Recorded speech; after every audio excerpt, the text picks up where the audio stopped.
Father, we thank you so much for this opportunity to take one more look at this topic which dominates our headlines these days. As always, our request is to know truth. You've called us to engage in this world. You've called us to love our neighbor. Engaging in this world and loving our neighbor requires for us to listen and hear what they have to say, to try to understand where they're coming from so that in our dialogue with them we have an informed approach, and that as we seek to tell our story about Jesus and what Jesus has done in our life, we do it with respect to folks who are seeking different answers in different ways. So, Father, our prayer is that your truth would be reflected through what's said here, and that we would be better reflections of your glory in the world in which we live. So we dedicate this session to you, and we ask this in Christ's name. Amen. So tonight we're going to look at a topic that no one's really thinking about these days, right? It's the rise of radical Islam.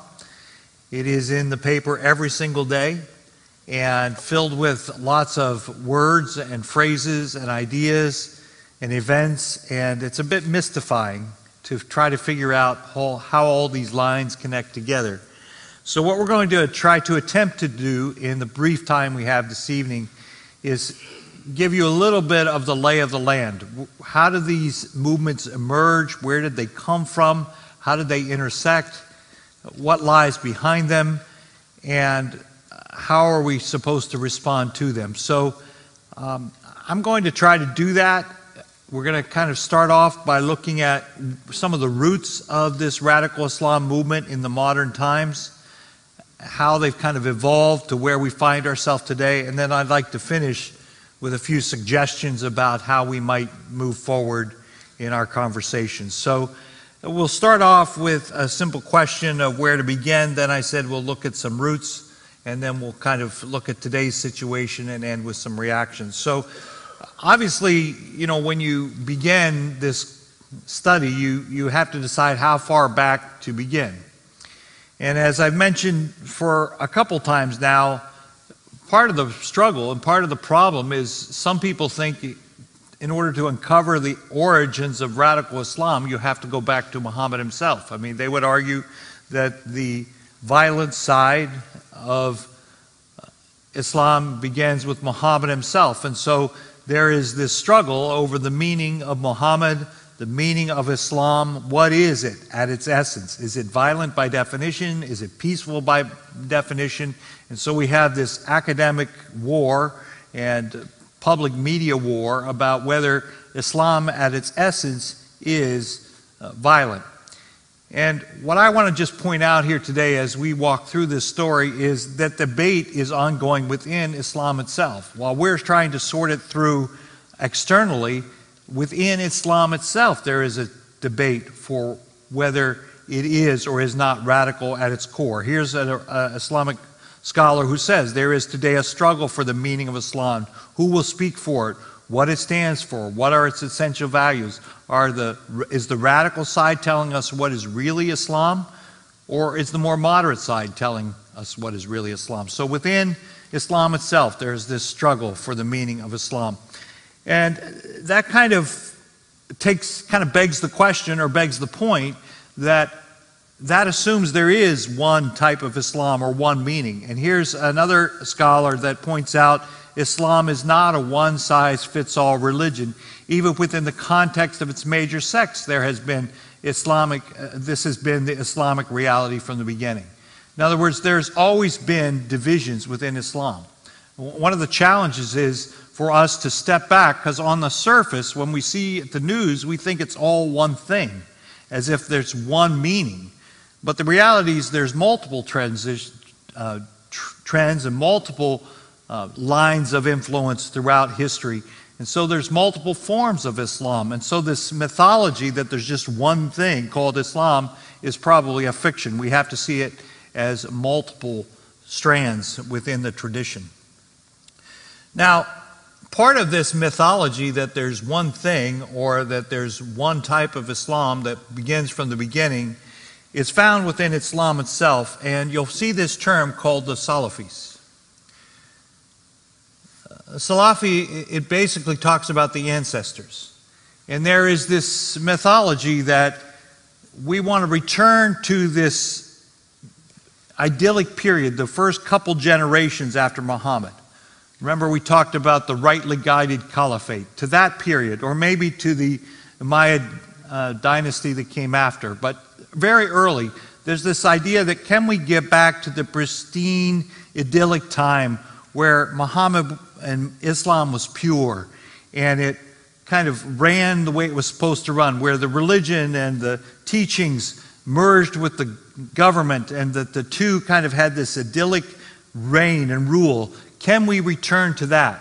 And so throughout the whole history of Islam, you have these movements that say, can we go back to the good old days? Remember the good old days when religion and state were kind of combined and there was these rightly guided caliphs that were pure followers of Allah and also the rulers. Can we get the country, can we get the region back to this place? So there's this movement, can we go back, this traditional conservative movement.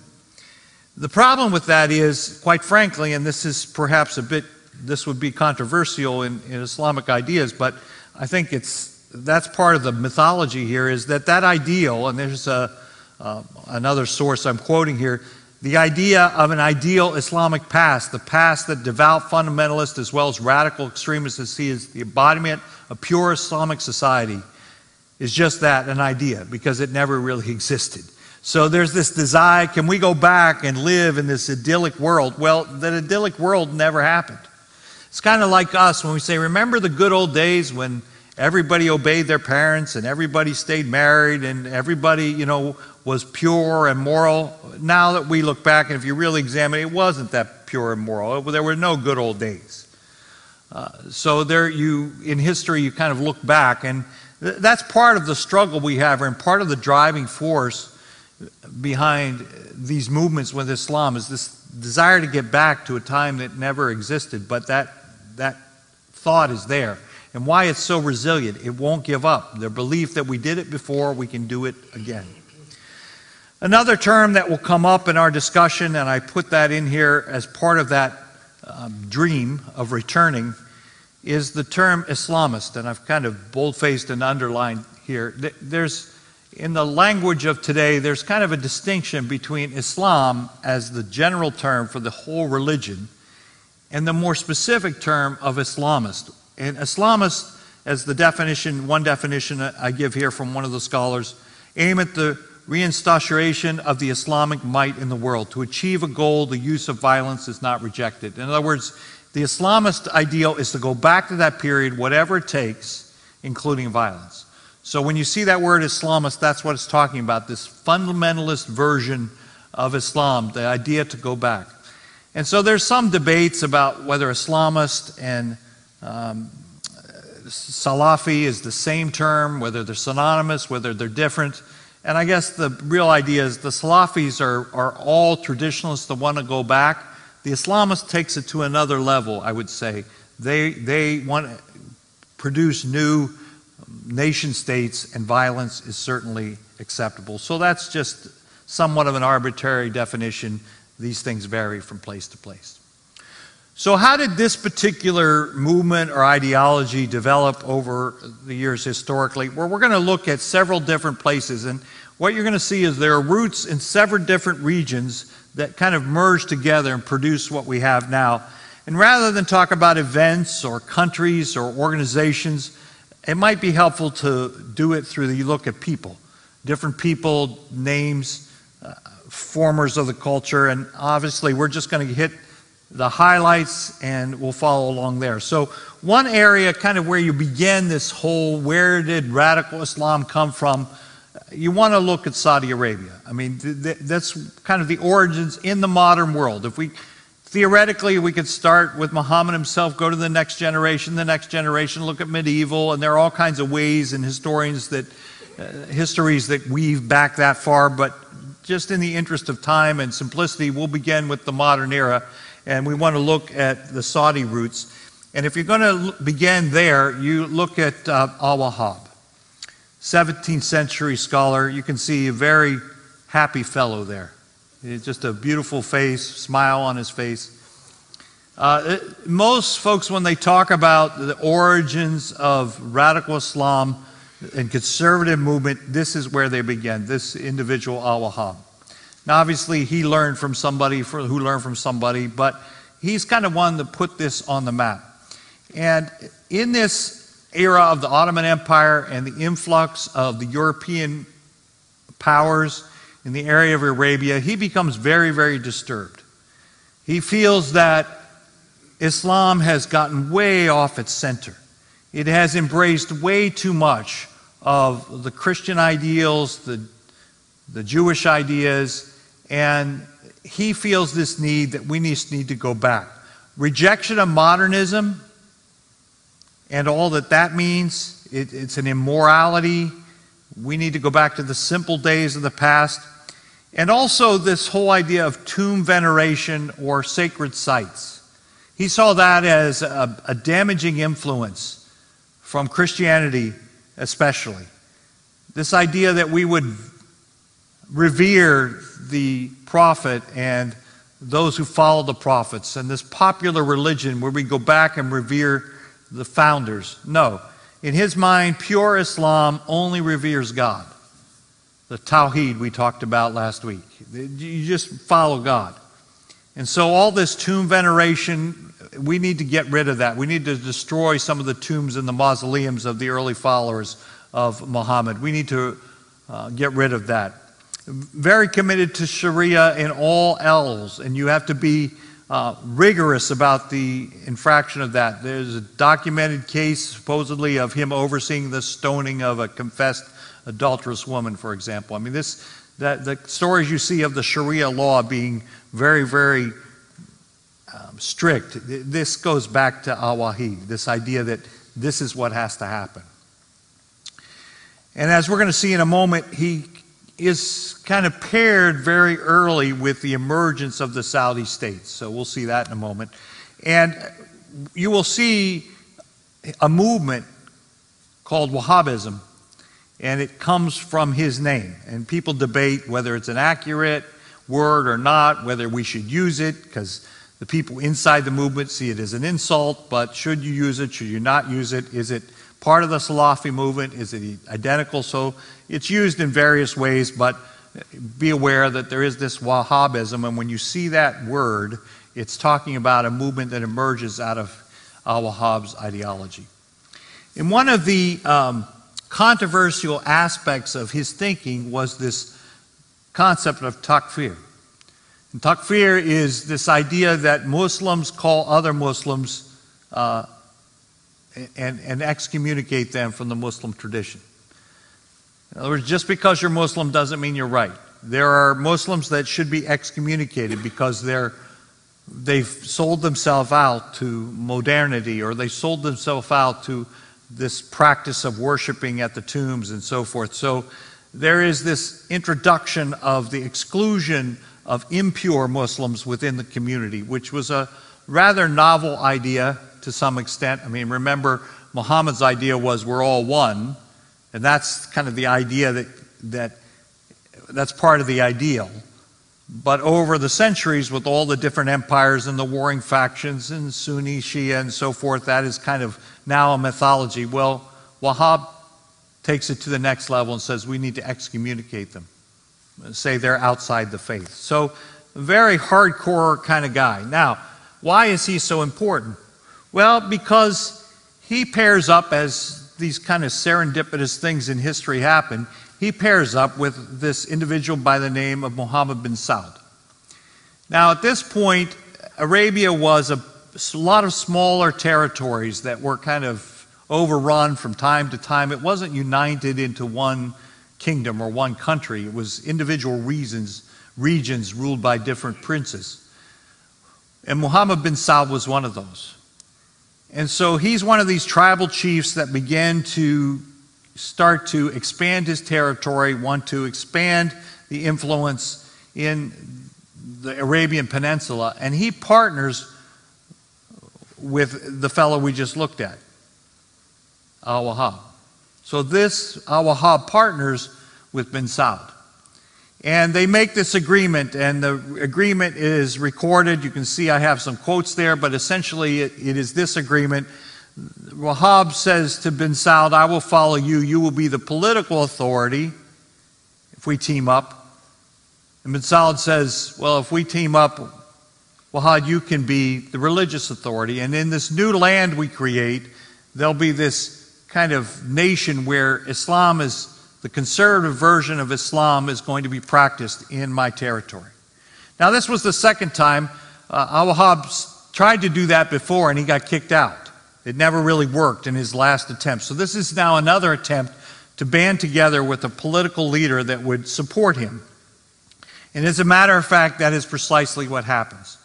Bin Saud and Wahhab pair together, and bin Saud is successful, and he puts together what is the first Arabic state, a rather sizable chunk of territory in the middle of what is now Saudi Arabia. And that state was run according to Wahhab's very conservative Islamic ideas. And the seed is now planted for this conservative movement and interpretation of Islam in the heart of Saudi Arabia. And bin Saud will now become the first in a number of Saudis that will come to power in Saudi Arabia. And all the way through that generation will be this conservative influence of Wahhab. And so while on the political side, bin Saud's relatives will be the political leaders, the followers of Wahhab will continue to be the religious leaders in Saudi Arabia to this day. So it really goes back to the 18th century why you have this conservative Sharia kind of idea in Saudi Arabia. But it is somewhat modified later. One of bin Saud's descendants was a fellow by the name of Abdul Aziz. That's how he's known kind of in the Arabic world. In the West, he's known as Ibn Saud. He actually is the one who creates what we know as the modern kingdom of Saudi Arabia. Just ongoing battles extends the kingdom. After the first bin Saud, the kingdom kind of shrinks and dwindles, and Abdul Aziz fights back, and through all kinds of effort and all kinds of relationships, he rebuilds this kingdom through World War I and all the rest. He works in opposition to the Ottoman Empire, and he begins to reestablish his territory, and it grows to the side, as I said here, in 1932, of being the actual start of the Kingdom of Saudi Arabia. Now, he's quite a prolific guy. The last count I thought I saw was he has 45 sons. So that's quite a family. And so his sons are still ruling Saudi Arabia. I mean, this guy, there's enough descendants, there's a whole company full of them. So quite a prestigious kind of life. So he continues this partnership with Al-Wahhab. So there is this continued relationship with conservative ideals when it comes to the religious side. But he also changes some things, and he begins to kind of create a little bit of a window here. He's kind of a progressive. This under his reign, for example, that they find oil in Saudi Arabia, and he begins to get tremendously wealthy. And so he starts to kind of acquiesce to some of the influences of modernity. For example, automobiles, modern conveniences, he allows those. With the Wahhabists, they don't really like that much. And so there starts to be tension in that country with regard to that. The other problem we have going on in this area is Wahhab was a Sunni. And he very firmly believed that the Shiites were just wrong, and they should be excluded and excommunicated from the fellowship. So they weren't allowed, for example, to come on a Hajj and visit Mecca. Well, Abdul Aziz said, no, he's more in an idea of let's bring them in, let's create a more pan-Arabic kind of pan-Muslim idea, let's let the Shiites come in, let them go on their Hajj, and it made him not all that popular.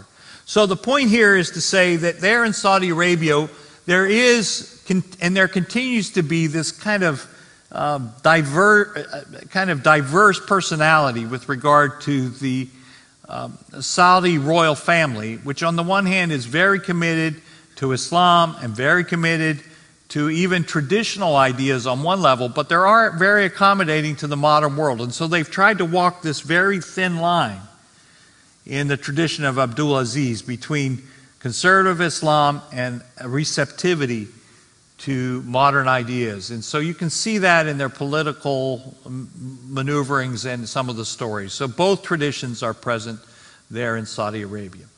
So on one hand and one level there, you can see that there are roots to conservatism in the Saudi kingdom. So that's one group of roots. Another group comes from Egypt. And when you try to trace radical thinking in Egypt, again, to the modern period, most people start with the Muslim Brotherhood and Hassan al-Banna. Now, the Brotherhood is a very interesting organization to try to follow, and it's very complicated. And one of the things you realize as you try to tell this story, it's not an easy story to tell because it's kind of like one of those afternoon soap operas. You got to know who's related to who and who did what to whom 6 years ago and whose mother is. This gets to be a very complicated story, and one of the reasons is that the Muslim Brotherhood, it takes on all kinds of different sizes and shapes over the generations. At one level, it's a social service organization, an educational organization, but on the other hand, it's accused of being a violent, aggressive, even a terrorist organization. And so it has this diverse personality. As far as its beginning, it starts out with Hassan al-Banna, who was an elementary school teacher. I mean, that was his profession. And so his whole concern was education, and he works in this among these national workers in the area of the Suez Canal, and he sees all this oppression going on, the difference between the colonial forces that are there working and the locals who must work there, difference in lifestyles, difference in benefits, difference in education, difference in wages, all this kind of stuff. And he gets very upset about the social inequities that he sees between the Western world, the Western-run empires, and the colonial forces, and what he perceives to be the social injustices among the Egyptian people themselves.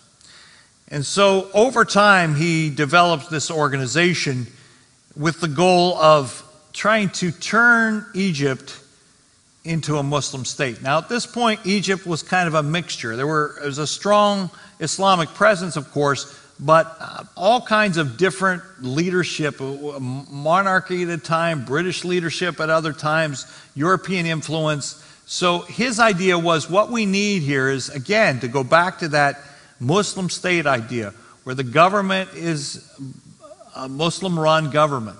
Let's get back to this idea of taking care of the poor. And you saw when we read through the life and works of Muhammad, the teachings of Muhammad, there was these themes of the alms, the widow and the orphan. You pick up that theme, and that was al-Banna. He just saw that theme in Islam, and he's like, we've got to restore the social, educational, kind of rebuild this whole community. So it begins there. Now, over time, though, this becomes a kind of a difficult place to be peaceful in, because he begins to feel that we really, if we're going to do this, we've got to push. We've got to create revolution. We've got to push the boundaries here.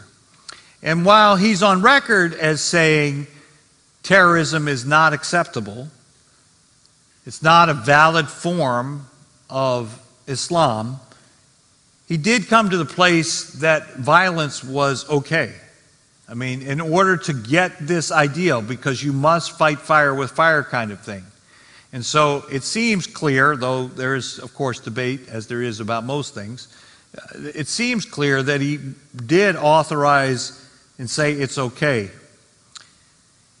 And so this battle then begins to brew between the Muslim Brotherhood, who wants to get this Muslim state and the royal family there, the king that's there, the monarchy that's there, which is kind of a figurehead for the British government. And so there's this struggle for power. And in this struggle for power, the king of Egypt decides this Muslim Brotherhood is not helpful, is not acceptable, and there is an assassination that happens, and al-Banna is killed. So he's that first founder of the Muslim Brotherhood. And as his organization develops over the years, there's this ongoing metamorphosis that happens. Are they on the side of violence? Are they part of the problem? Are they part of the solution? And the battle rages. Most recently, you remember in Egypt, the rebellion where actually the Muslim Brotherhood, their candidate wins the presidency. But then after a short year, the public rebels, believing that Islam, they're trying to legislate Islam, there's a rebellion.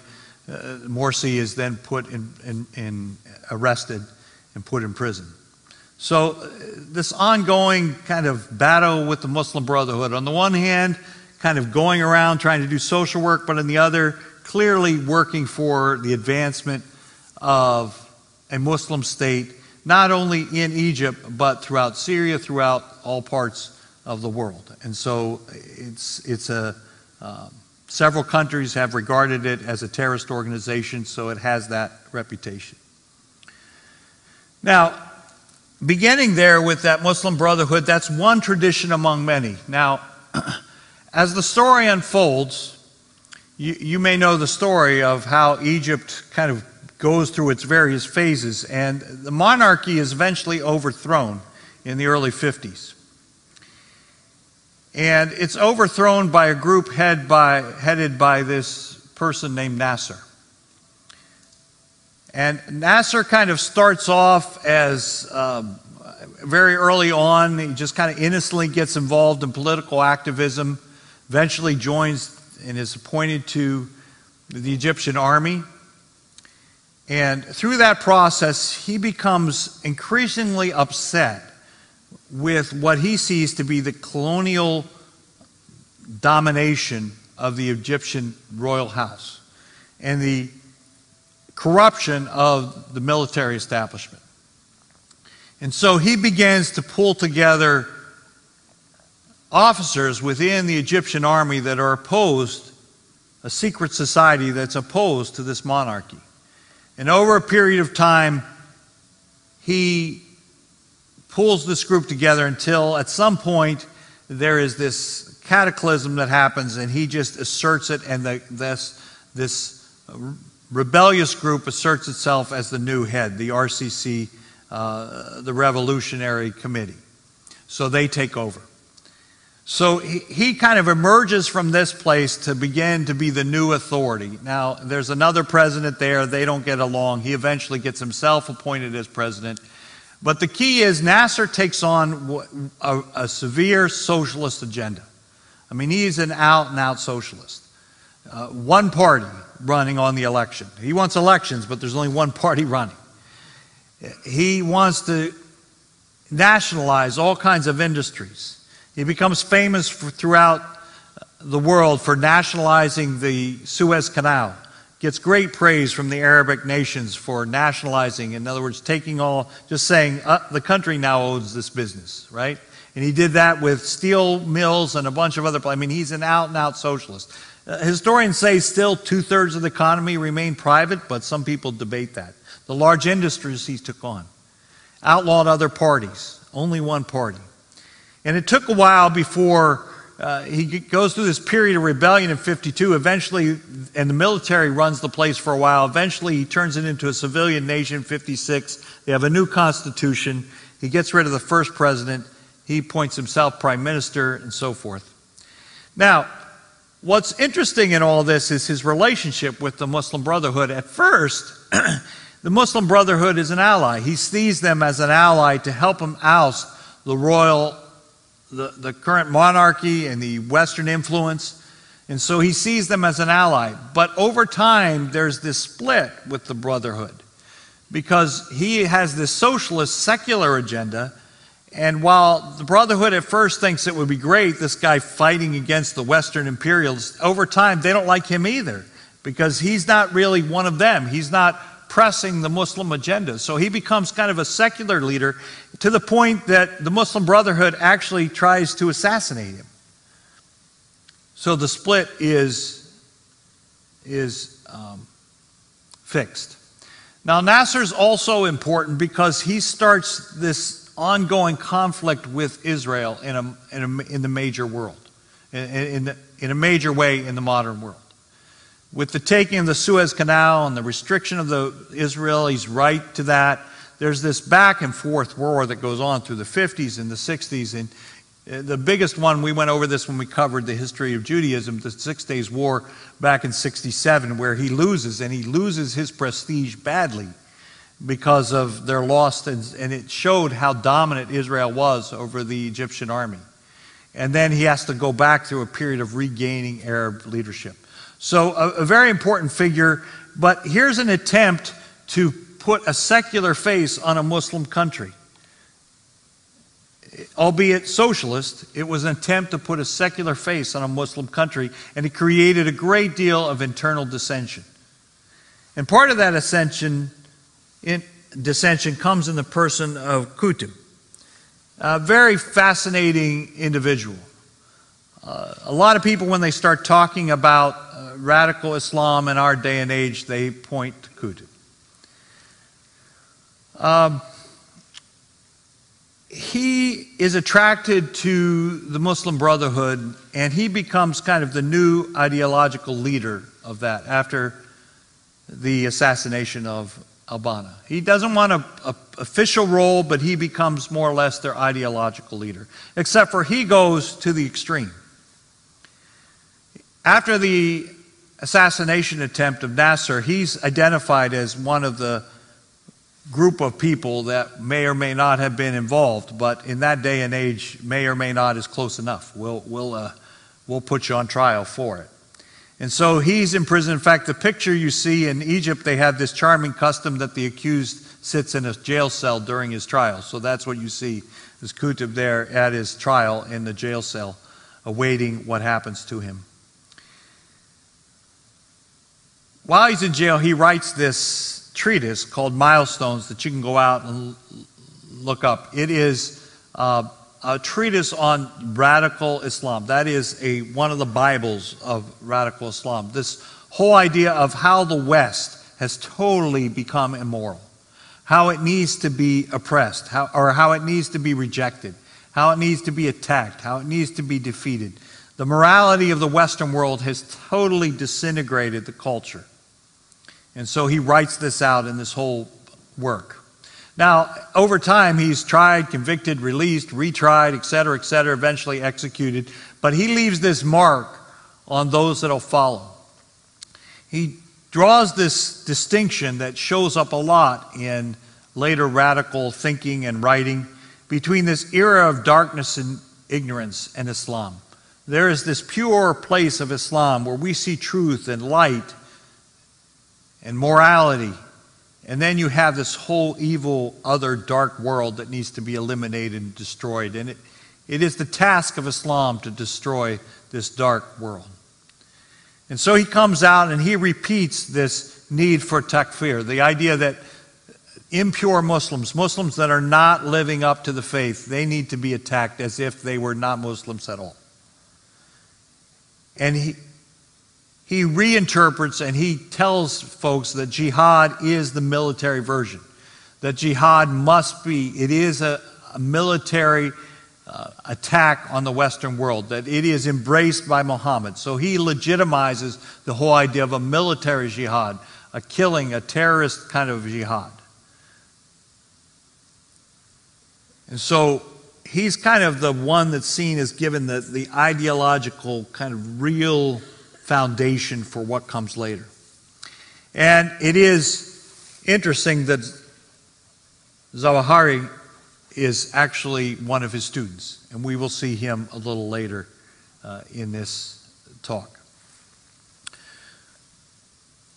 After Qutb, you have Anwar Sadat, who comes to power after Nasser dies. And Sadat was one of Nasser's compatriots. He was one of those original officers that participated in the rebellion. And he tries to renegotiate a truce with the Brotherhood.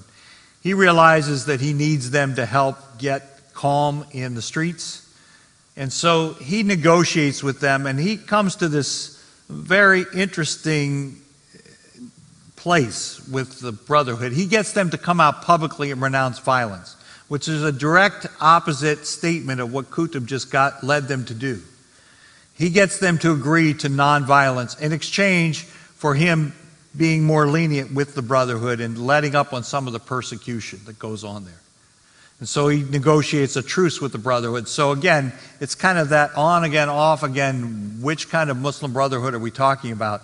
This is a different version that supposedly has some, an official at least, renunciation of violence. The struggles with Israel continue, and Sadat is the one given credit with negotiating that peace treaty in 1979. Again, if you go back and look at our story of Israel, I went over this on the subject of Zionism, so I won't repeat that here. But he negotiates this peace treaty with Israel, which is incredibly, incredibly unpopular among the Muslim world.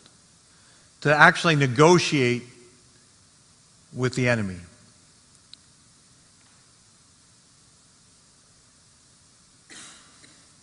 And there is this new then movement following after Qutb's disciple, Zawahiri.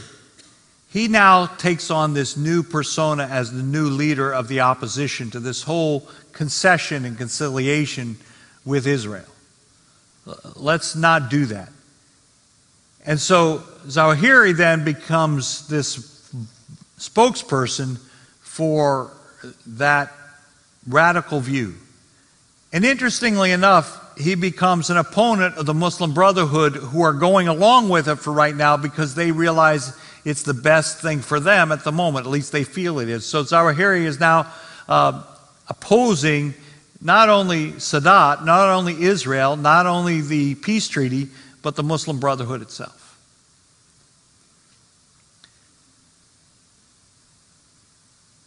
And so Sadat responds with a crackdown on the whole conservative movement, Zawahiri and so forth. And as a result, Sadat himself is assassinated. So we could go on with that story, but I want to turn now and look at this figure, Zawahiri, because he is kind of a linchpin in this whole development of radical Islam. He works in the medical field as a surgeon, a very accomplished, knowledgeable person. Initially, he agrees with the Brotherhood, but as we've seen, he rejects them because of their concessions they make. And he forms an organization, a jihad organization, in opposition to this. And during that whole opposition and Sadat's prosecution, or his plot to find these people, Zawahiri is gathered up and put into prison. And this is a very traumatic time for Zawahiri because there he actually buckles under the pressure and under torture, apparently, gives up the names of some of his compatriots. And this is a thing that he never was able to get over. The fact that he actually gave in to this stuff. And it made him very angry and very bitter. And that just lodged with him. Unfortunately, he gets out. There's deals brokered, and he gets out of prison. And he is engaged in that successful assassination of Sadat, and then he flees. And in that process, Zawahiri gets connected to another person you might have heard of somewhere in the travels, a fellow by the name of bin Laden. So you can see now how these Egyptian roots kind of start off and end up with Zawahiri, who is now the current leader of Al-Qaeda. You see how those roots kind of emerge. So the Arabian roots, the Egyptian roots, and now we have another place that we have to look for more roots, and that has to do with the jihadists in Afghanistan. And this whole story goes back to the USSR invasion of Afghanistan in 1979 for various reasons that I won't get into here. But there is this Soviet invasion of Afghanistan. It starts there. And while that's going on, there are these Muslim fighters in Afghanistan trying to assist the local rebellion and resistance to the Soviet invasion. And in the middle of this war, they get a visit, or they attract the notice of a very prominent Saudi citizen. So now we're going to see the Saudi roots, the Egyptian roots come together here in this place called Afghanistan. There's this individual from a very prominent family. Mohammed bin Laden was a huge construction magnate, multimillionaire, very close friends with the Saudi royal family, got all these huge contract jobs in the aftermath of the discovery of oil, got all these huge jobs, became very, very wealthy, had, again, many wives, many children. One of them was the 17th child, Osama bin Laden. So from a very prominent family. And so he is brought up in this conservative Muslim tradition, and this whole invasion in Afghanistan attracts his attention. And he becomes convinced that he needs to help and support the local Afghani people push back against the Soviets. And so he begins to use his own personal fortune, various inheritance that he gets, to fund the Mujahideen, these Muslims that are in Afghanistan fighting the Soviet Union. And he himself goes to join the fight in 1984. So he engages in that war, and there's various stories about how successful he was, how unsuccessful he was. There's the jihadist folklore that says he was this lion of a soldier. They held off amazing number of soldiers Afghanistan. They held cities against way outnumbered. So you have those kind of stories, and then you have the military reports that say these guys were practically useless, and they were trying to get them out of there because they were always in the way. And so you pick which story you want to believe. But he was there firsthand trying to help in this rebellion against the Soviet invasion. The only problem is now the Soviets pull out in the late 80s after negotiations. They pull out of Afghanistan. But bin Laden and all his troops are still kind of functioning. And you now have an army of mercenaries that don't know what to do with themselves. The war has ended.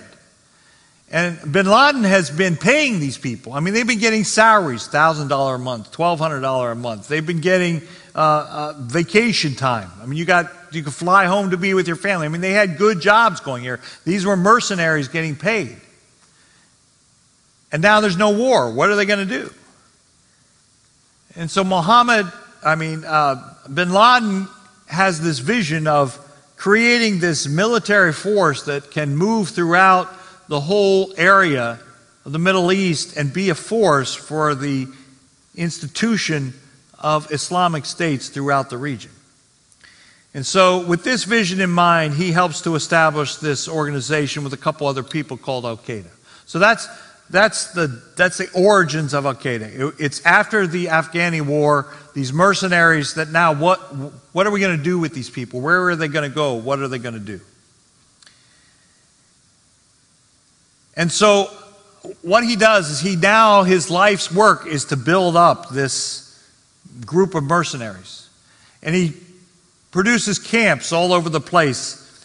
The problem is that his relationship with his family, with the Saudi family and with the Saudi royal family and his family in Saudi Arabia, is very, very bumpy at this point.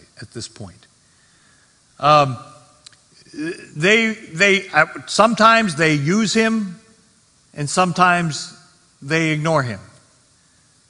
He's sometimes one of their allies, and yet they pretend not to know him. Sometimes they use his organization to fund money into the conflict, sometimes they refuse to acknowledge his engagement at all. And so his relationship with Saudi Arabia is very, very rocky. And so he goes from place to place to try to find a new base of operations. He tries Sudan, he tries Pakistan, there's different places. And eventually he, through this process of going around, he reunites with a new world order. In the aftermath of the withdrawal of the Soviet Union, and the Afghan government begins to form itself, and the new power establishes, and it's an Islamic power, a new fighting force emerging called the Taliban. And what happens is bin Laden and his al-Qaeda form this union with the Taliban, and now so you have this united front. And they join together, and they come out in the mid-90s, and this was kind of a famous story if you remember back in the day. They come out with this fatwa against the United States. It is the United States is the moral evil. We need to attack them. So that's that bin Laden Taliban statement. And so you remember they began to attack the United States on various levels, and I put a couple examples here. You remember it all began back in 1988 where there was the embassy bombings in Africa. That was kind of the first sign that the Taliban and al-Qaeda were after the United States. And then, of course, we all are familiar with the 9/11 attacks. So that's where the origin of this comes, from this group that was looking for a new purpose, a new reason to be and declare war on the U.S., and that is how it emerges. And then, of course, you know how that story ends, where American forces finally find bin Laden and kill him in 2011.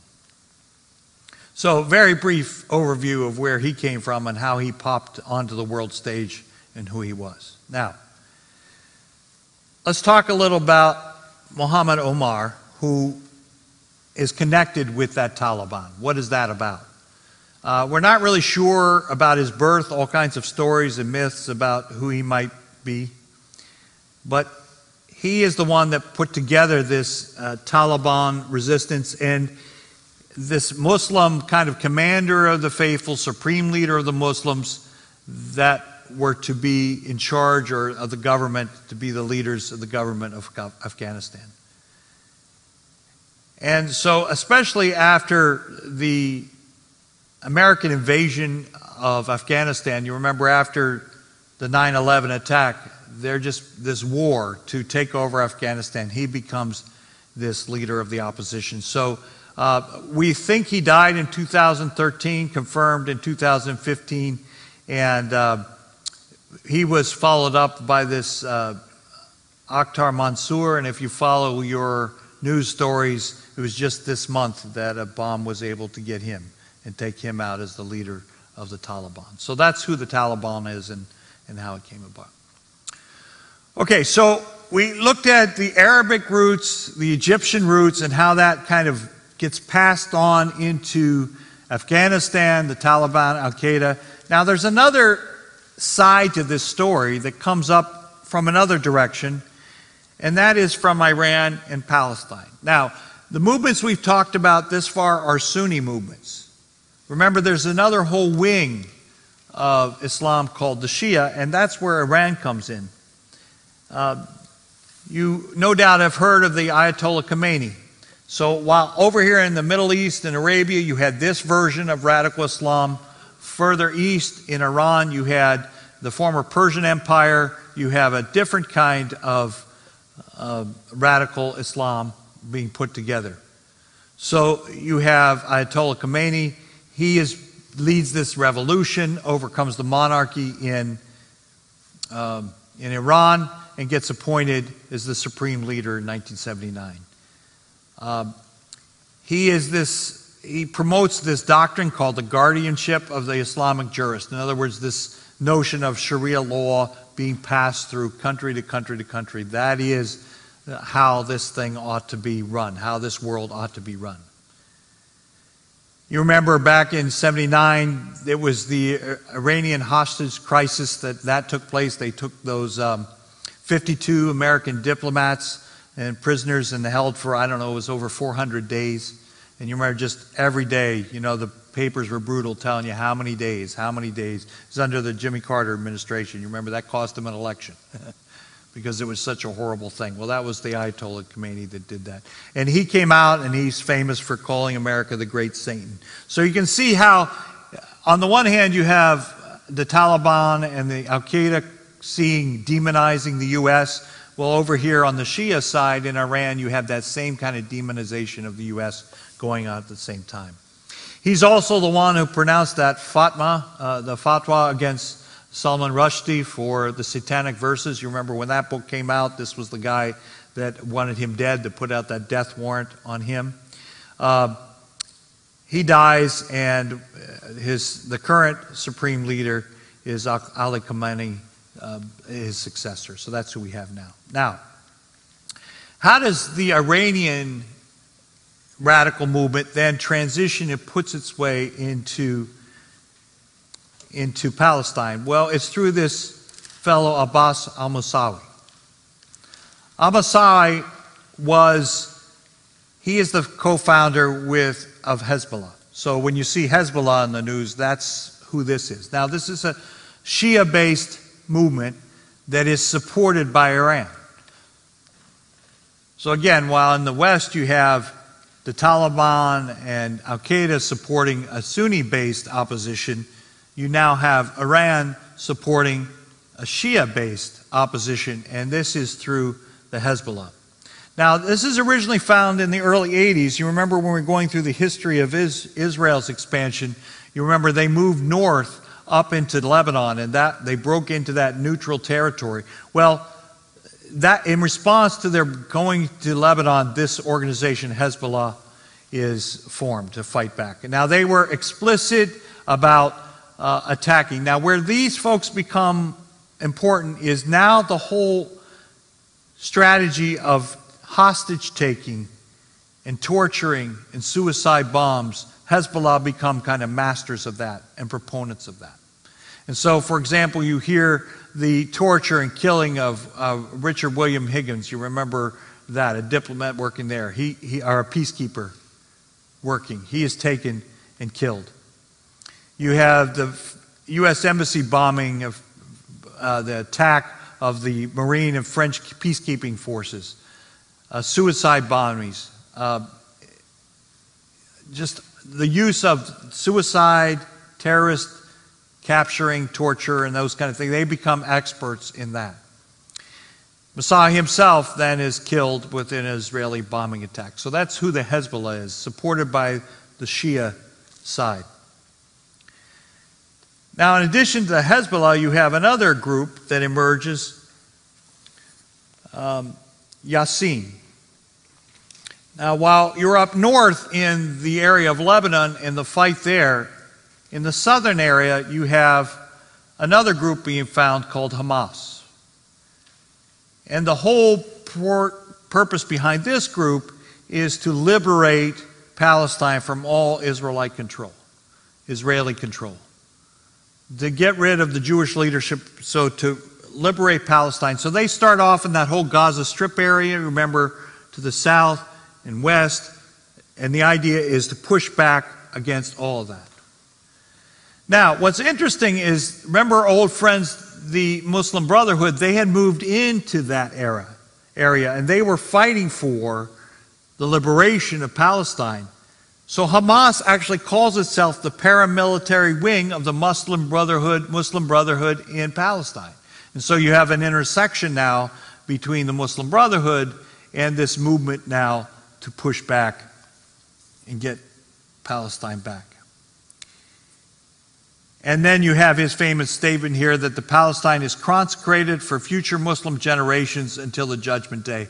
In other words, this explicit declaration that this will be Muslim territory. So no willingness to concede any property to the Jewish state or to the Israelis. No, they want them gone. And he was another individual just calling for suicide bombings, anything goes. It's this war of terror to take back over the Palestinian state. And again, it's just an interesting story. If you go, the number of times these guys are captured and released and captured and released, there are a lot of prisoner transfer deals that are going on all the time. We'll give you 2 of your prisoners if you give you 1 of ours. And this just results in these folks being taken and released and taken and released over and over again. Eventually, he was assassinated in 2004. So we've seen all these roots come together. Now, how do these all come together into the organization that you now know is in all different kinds of versions? And we have this group ISI, ISIS, ISIL, IS. And what do all these words mean? What do all these letters mean? Where did they all come from? Well, this is all in the aftermath of 9/11. I mean, that is really where these organizations are now in reaction to that. You remember, in response to the 9/11 attacks, the U.S. invade Afghanistan, and later in the second Iraqi war, they come and invade Iraq itself to liberate, or the first war was to liberate Kuwait. The second war was to invade Iraq and find the weapons of mass destruction and all the rest. So, but it all kicks off with this 9/11 attack, and you know the story as well as I do. You lived through it, we lived through it, I lived through it. The 4 coordinated attacks, the 19 terrorists, almost 3,000 people killed, including the hijackers. I mean, just a horrible, horrible event. But that created this whole ripple effect in the Arab world. I mean, we're used to dealing with the effect it had on the United States.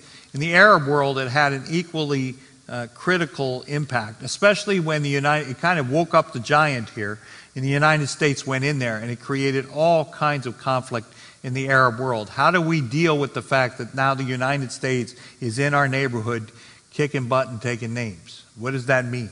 How do we align ourselves? What do we do? Well, now, the story of that reaction, and obviously this is very, very high-level, brief summary, but it kind of is tracked back to this Jordanian by the name of al-Zakari. Now, he was one of these Afghani mujahideen. He knew al-Qaeda, he knew bin Laden, he was part of all that, he was part of that fight. Well, after they began to declare their war on the U.S., he actually formed a wing of al-Qaeda called the AQI. That's the al-Qaeda in Iraq. And his the idea on that was to now go into the American locations in Iraq and begin to fight against them. And that would continue all the way through the post-war effort. And what's interesting about Zakari now, he was not just against the U.S., he was also Sunni fighting against the Shiites. So he had an equal enemy of the Shiites. Get rid of the Shiites. They were non-Muslims in his world. And so he pushed back against them and fought against them as well. So again, by now, suicide bombings were the terrorist threat. The whole idea was to destabilize, create such a mess, create such a distraction that the public, the American public, will have had enough and demand that U.S. get out of the area. I mean, that's the whole strategy. Between bin Laden, al-Qaeda, the whole idea is create so much of a distraction overseas that the American people will have enough and say, bring our troops home. That was the whole purpose of their terrorist attacks. And so Zakari continued that. Just a couple, obvious, one of the more revolting things, he was connected to the assassination of the American diplomat Foley. You remember that in the news. Nicholas Berg. Those were just terrible stories, pictures put out there on the web. And again, if you were following, killed in 2006. So that's the beginning of the AQI, this organization, the al-Qaeda in Iraq. Now, how do we go from there to what we know as ISIS and all that? Well, the whole story for that transition is a fellow by the name of al-Baghdadi, born in 1971. again, a very quiet, they say it's always the quiet ones, right? They said he was a very quiet, industrious student. He was not very popular, not too many people. He kept to himself, right? That's always the phrase. They kept to themselves. Well, he was a Muslim cleric, Sharia student, very studious guy. But the story began to circulate that he and his family were connected to the lineage of Muhammad. In fact, you know his first name there, Abu Bakr. That was the name of the second caliph following Muhammad. So there's this idea that he traces his roots back to Muhammad himself. So this mythology about returning to the original caliph, well, this guy is from, or at least the tradition says, from the family of Muhammad himself. And again, one of ironies that, is just a mystery is he was actually captured by the U.S. military back in 2004. I mean, we had him in our hands. And the government at the time decided that he was not much of a risk. After all, he was a cleric, a Sharia student, not much of a risk, and they let the guy go. Well, huge mistake. And it was just a short period of time. Sometimes you see news stories that he was there for several years, from 2005 to 2009. That does not appear to be correct. We had him for a brief period of time in 2004. In fact, the picture that we're showing is his mugshot. That's what you're getting. Now, he actually gets involved with the AQI. Another organization follows with the Mujahideen Shura Council.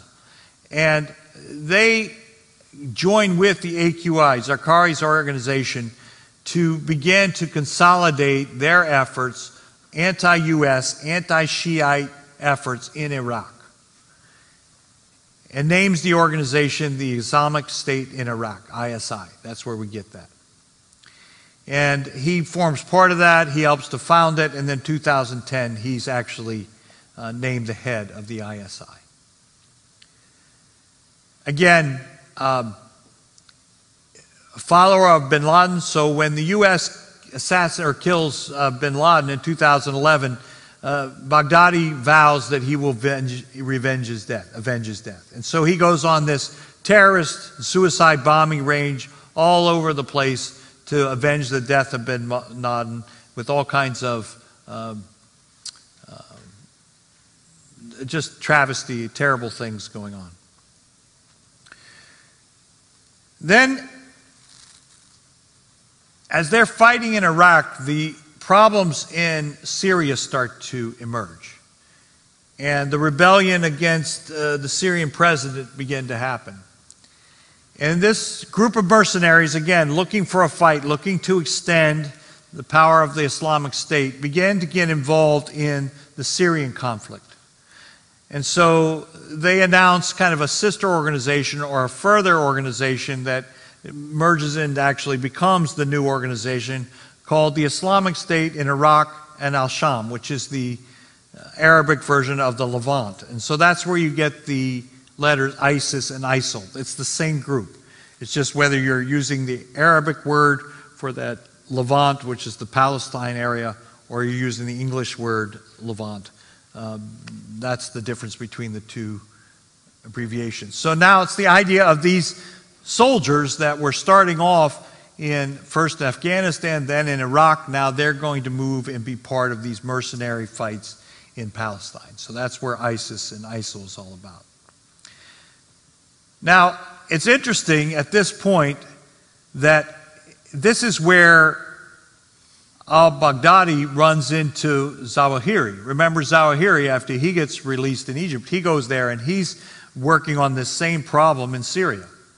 And so now you have two organizations, Sunni organizations, working on overcoming. And here's the irony of ironies. Zawahiri critiques al-Baghdadi for being too violent, to being too extreme. And so you now have two extremists arguing with one another about who's more extreme. And so there is this rift between Zawahiri and al-Baghdadi.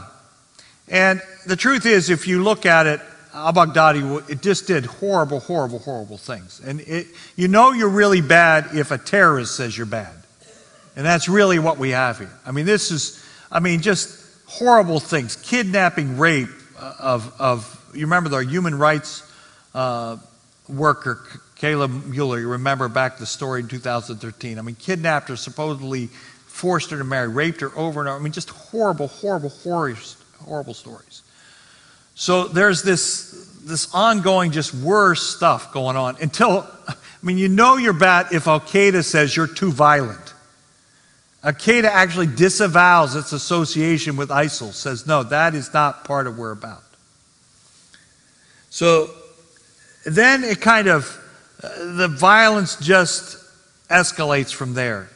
And this is also the time where you're seeing those stories in the newspaper about Christians targeted and taken and just forced to pay exorbitant taxes or enslaved. And yesterday there was a story that, women being put on Facebook and advertised as slaves and just horrible, horrible stuff going on. I mean, it's just absolutely disgusting what's going on in the name of Islam. To the fact that, again, even Al-Qaeda says, no, this isn't Islam, right? Now, the turning point of this organization, in 2014, it comes right on and says, you know what, we are the Islamic State. So now it kind of said to all the Islamic states out there, you're not true Islamic State. We are the true Islamic State.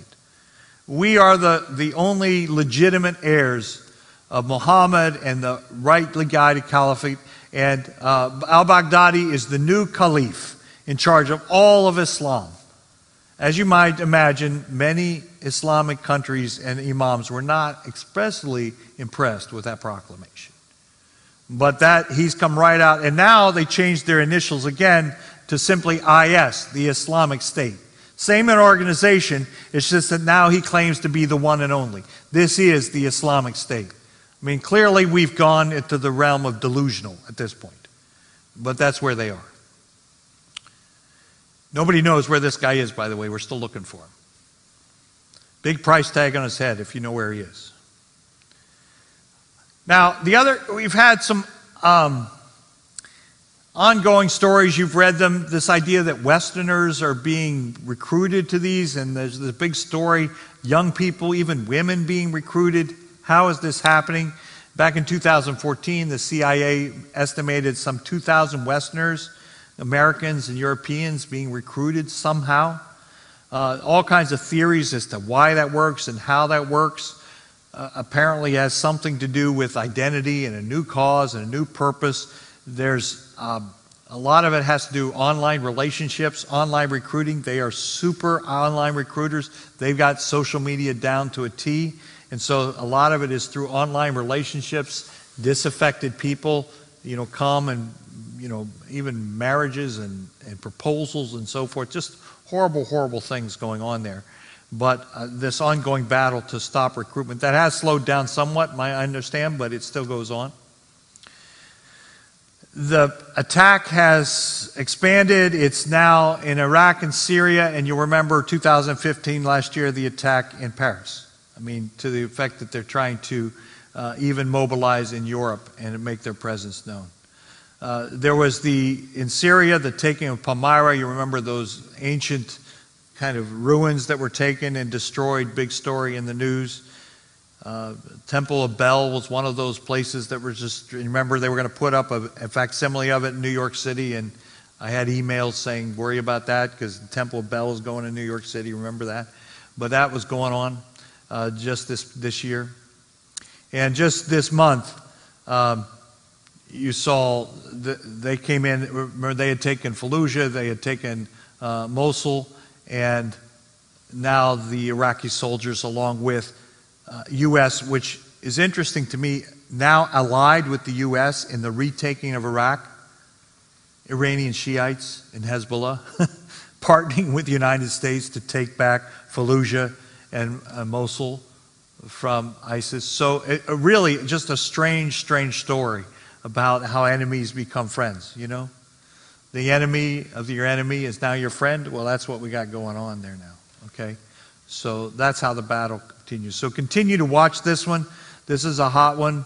It continues to be the latest expression, but it kind of goes to make the point, which we'll now get to in our final section on reactions, of how it is that there are all these different trends and all these different strands and all these different movements that kind of overlap and combine and distinguish themselves.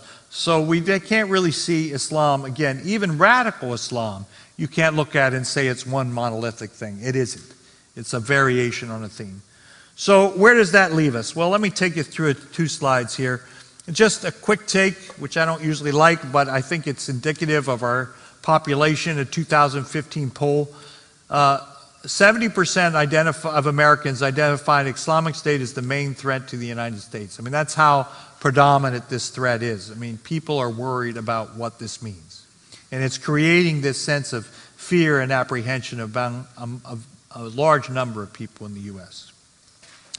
Now, sometimes when we go through this, and I teach this again at a college, and you have this conversation with Christians, and one of the critiques I always hit about this is, well, how come none of the Muslims are speaking out against this terrorism? I hear this critique all the time. And I always kind of wonder when I hear that, because the truth is, they are. Muslims are speaking out against this terrorist attack all the time, hundreds of times. You're probably not going to see it on some of the major news outlets. I'll let you figure out why. But all you have to do is a casual look on the internet, and there are hundreds of stories about Islamic organizations that have come out against this kind of terroristic attack. So it points to the fact that they're all multiple traditions. I just gave you 3 articles there. Just encourage you in your leisure to go back. And these are just 3, again, among dozens that you can find of Muslim organizations that have come out against the Paris attacks, against other attacks. But one of the most interesting ones I saw was after the Paris attacks. One Muslim was asked, about this question. He kind of got a little incensed by it. And you find this sometimes among Muslims. They get tired of being asked this question.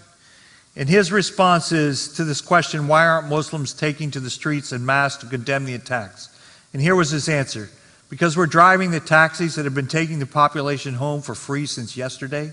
Because we're caring for the wounded in the hospitals. Because we're driving the ambulance that are racing through the streets like shooting stars, trying to save what life remains in us. Because we're at the reception desk of the hotels that have been welcoming onlookers for free since yesterday. And if you go on, part of what he says, and by the way, many of those are our family and our friends, and we're worried about them. So it's this idea that you're kind of putting us all in a box when we're victims. The Muslim on Muslim violence is just as terrible as the Muslim on non-Muslim.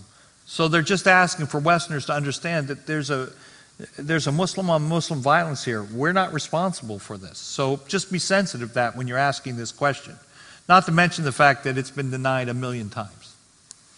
Here's another interesting perspective. This is a former president of Indonesia, now passed. He reminds us when we look at these things that Islam is like a forest. When seen from a distance, it appears to be a single entity.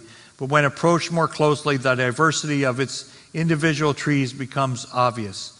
Fundamentalist is just one of the many Islamic trees, not Islam itself. So this is a Muslim itself, the leader of a Muslim country, telling us, look, there are many trees in this forest. I did want to point out there are a couple organizations out there that are dedicated to eliminating violence and terrorism from the Muslim tradition. And I'll just quote a couple of them. Again, there are many of them out there, but I wanted you to see evidence in print of a diversity of Muslim opinion on this. And here is the American Islamic Forum for Democracy. This is their statement right from their website. AIFD is the most prominent American Muslim organization directly confronting the ideologies of political Islam and openly countering the common belief that Muslim faith is inextricably rooted to the concept of the Islamic State, Islamism. And it looks to build the future of Islam through the concepts of liberty and freedom. So there's a Muslim organization that says, we want this to be an American, we want to be open to the American tradition here. We're going to fight this idea that we want an Islamic State. That's not what we want. These are Muslims saying this. Here's another organization called the Center for Islamic Pluralism. Founded in D.C. 2004, the Center for Islamic Pluralism is a think tank that challenges the dominance of American Muslim life by militant Islamist groups. Specifically, our mission is to foster, develop, defend, protect, further mobilize moderate American Muslims in their progress toward integration as an equal, respected religious community in the American interfaith environment.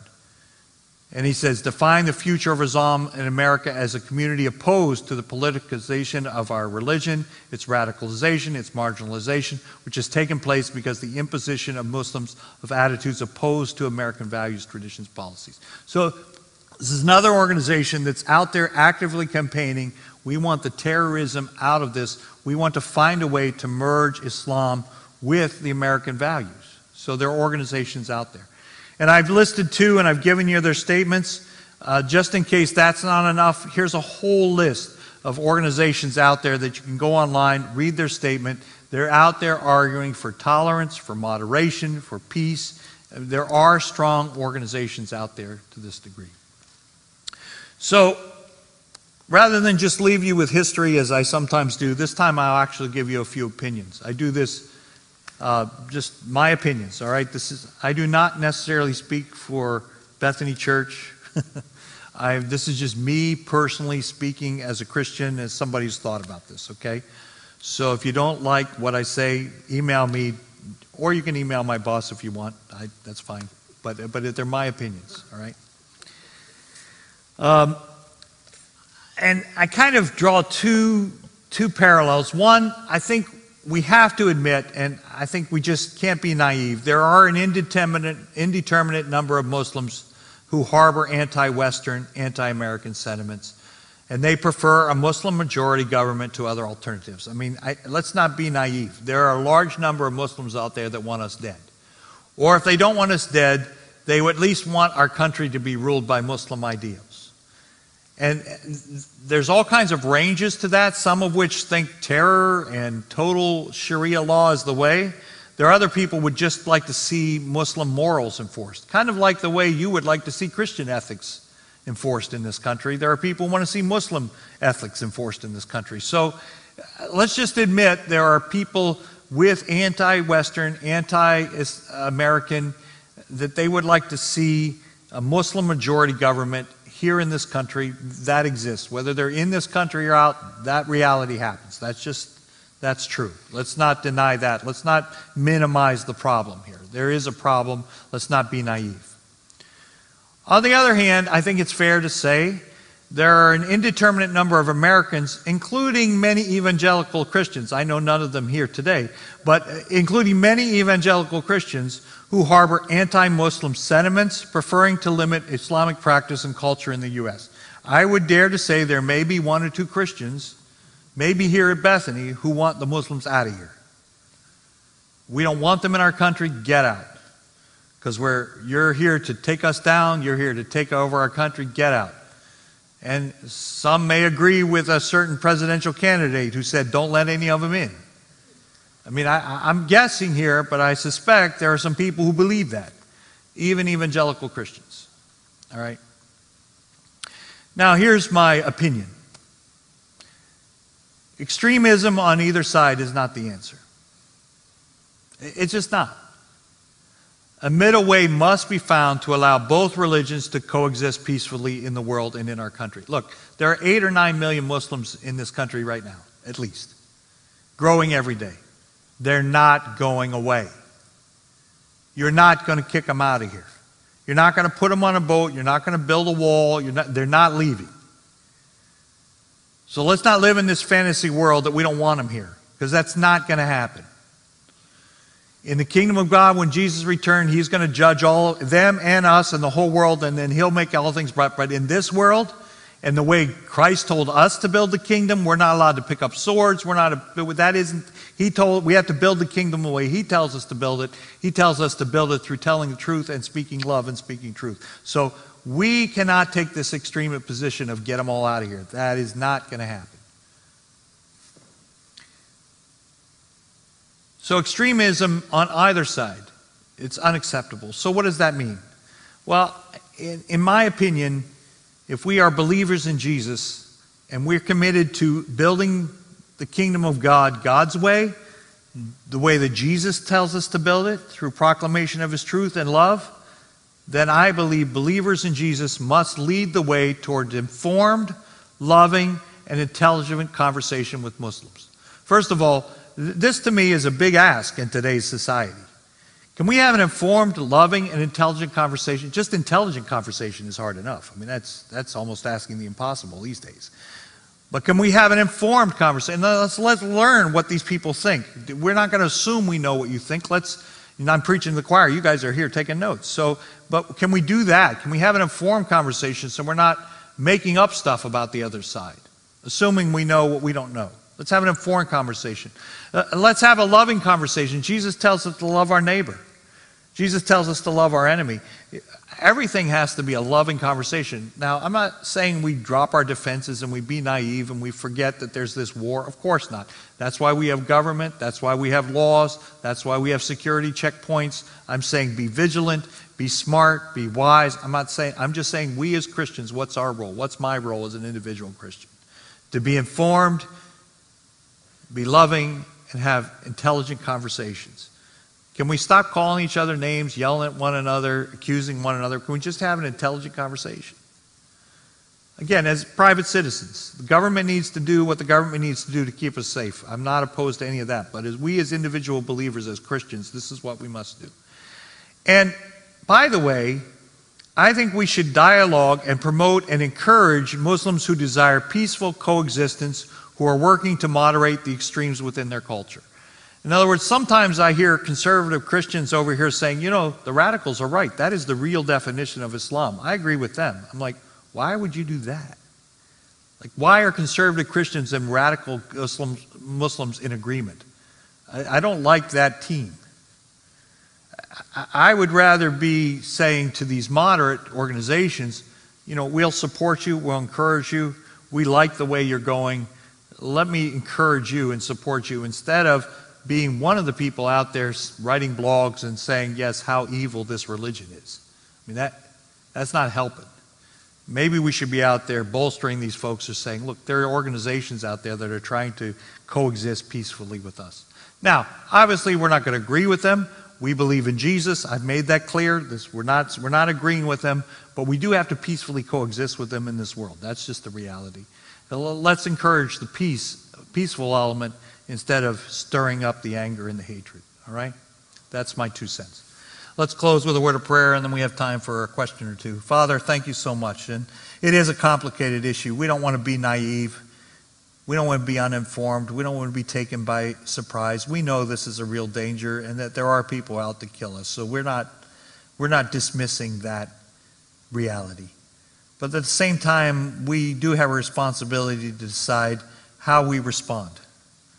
Do we respond with the same hatred, the same vitriol, the same anger, the same name-calling, the same extremist extermination kind of doctrine and theory? I don't think that's from Christ. And Father, I just ask that you would help us to find that balance between wisdom and knowledge and informed conversation. And Father, most of all, I just pray that as we have these conversations, that your truth might be known through us, that we might be reflections of your kingdom, what real truth and what real love, what real grace is all about. And Father, may we be incarnations of that grace in the world in which we live. And we ask this in the name of Christ Jesus our Lord. Amen.